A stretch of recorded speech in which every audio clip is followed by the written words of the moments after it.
The Durham Report has leftists jumping ship in a swelling tide. The report confirms what many of us were seeing right along during and after the Trump presidency. What's most interesting, though, are the additional conclusions the fleeing leftists are drawing. The real coup, the real insurrection, had nothing whatsoever to do with January 6, 2021, but was going on all along during the Trump presidency, financed and coordinated by Hillary and top Democrats, as well as by the FBI itself. This all leads to many things, but also in a bold prediction at the end. Someone will try to eliminate Trump from the presidential race altogether. This is Dr. Avenir. Is Dr. Avenir.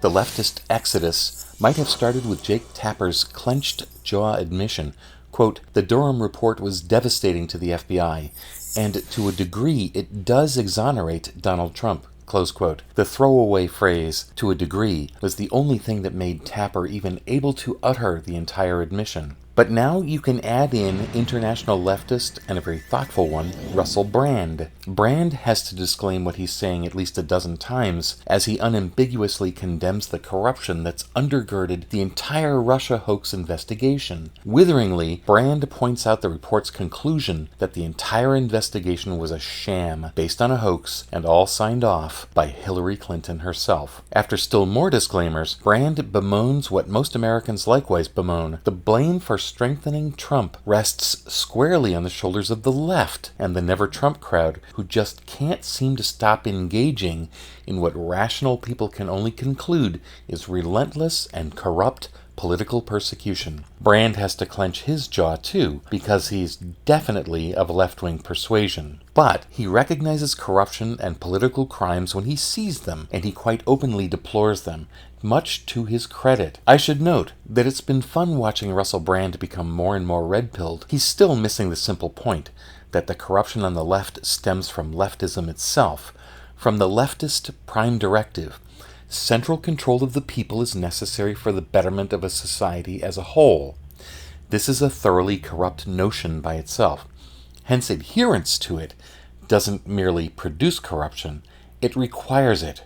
This directive has been used to slaughter tens of millions of people and to impoverish billions more. That type of corruption is impossible on the right, due to the rightish prime directive. As far as possible, we will leave you alone to live your life as you deem best. Some of the defecting leftists are starting to add in the increasingly obvious point. The sham Russia investigation was a, quote, soft coup, end quote, against the Trump presidency. Brand then takes it even further. It was a coup. Soft doesn't somehow make it better, against the United States and against democracy itself. Some of us knew all this a long time ago, even as we watched it unfold. It was bittersweet for us to see John Durham confirm what we had long suspected, only long after the left had successfully torpedoed an entire presidency and salted the political earth for who knows how many years to come. Many are now saying another increasingly obvious point. This is why the January 6th riot had to be characterized as, quote, an insurrection, end quote, and, quote, a coup attempt, end quote, because the left had already done the real coup, and that was going to come to light. Far better, they knew, to make the accusation first, so they could pretend that the Durham Report was nothing more than tit for tat, and that all along, with the relevant no indictments dodge, is exactly what has been happening. I apologize. I didn't jot down the speaker when I heard all that, and I understand the lack of credibility in the, quote, many are now saying, end quote, reports. It's okay, though. These points will be more and more common as time passes. You can add in Alan Dershowitz to the defecting leftists group. Longtime leftist, friend of Hillary Clinton and Biden voter, and independent thinker. Dershowitz has concluded the same thing as Tapper and Brand. He made sure to disclaim his conclusions numerous times too, of course. All this in a brief segment with Forbes Breaking News, a right-wing YouTube channel. Dershowitz concludes from the Durham findings that the Russia investigation and all the current simmering investigations really stem from a, quote, get Trump, end quote, bias on the part of the media and Democrat Party operatives around the country. No, really? Insert shocked face here. To whom precisely is that news? Each of these investigations has, ironically, boomeranged on the left, and especially on the, quote, never Trump, end quote, crowd. The crowd that is the most rabid, the least rational, the most unhinged in its apparent Trump hatred. I say apparent hatred because all they do seems to strengthen Trump. They seem to be acting as deep-covered Trump operatives. This is a side note. After studying World War II, I once asked the rhetorical question, quote, are you sure Hitler wasn't really a Soviet agent, end quote? After all, following Hitler's efforts, the Soviet Union controlled more than half of Europe and became the world's other superpower. It was the vast territory that the Soviet Union had not controlled before. In so doing, Hitler had also conveniently slaughtered millions in potentially troublesome subpopulations, millions whom the virulently anti-Semitic, deeply racist, hotly Russophilic Stalin loathed, and now would not have to eliminate by himself. It would be difficult to imagine a more effective agent for Stalin than Hitler. Like Hitler, the left, the American left, with the vital assistance of the Never-Trumpers, appears to be doing its level best to give Trump the GOP nomination for the presidency. It's the over-the-top, irrational, nonsensical rhetoric on the part of the left and the Never-Trumpers that seems to be fueling the resurgence of a Trump campaign which by all rights ought to be moribund. After all, you could probably count on one hand the number of Americans who unreservedly want to see another late septuagenarian take over the Oval Office in 2024. Far more Americans, though, recognize an obvious truth. This septuagenarian, Trump, is far more likely to do a good job of anything than the current rapidly deteriorating septuagenarian, Joe Biden. If you look to the crucial voting cohort called, quote, independent voters, end quote, it would be difficult for them to conclude otherwise. Bottom line, thoughtful leftists are jumping ship because of the Durham Report, which confirms that the Democrats, Hillary Clinton and her campaign, and the FBI engaged for years in a criminal effort to stage a soft coup against the Trump presidency and against America itself. Durham didn't use the word criminal, but instead wrote that the FBI, quote, failed to live up to its requirement to uphold the law, end quote. That's just a long way to spell criminal. You can likely expect Bill Maher to post a disgusted response soon, too, as well as leftists like Glenn Greenwald and others. Nota bene, here's a bold prediction. I'm going to conclude that the left and the Never-Trumpers are not actually trying to hand the GOP nomination to Trump, as they say. Also, thanks to media corruption and dishonesty, we live in increasingly tense, nonsensically dystopian, surreally weird times, a big component of which is an increasingly violent, uninhibited, unhinged political left wing. At some point, they may see Trump as inevitable, and someone will conclude that there's only one way to change that. Hence, look for someone from the left or from the Never-Trumpers to attempt to remove Trump from consideration altogether.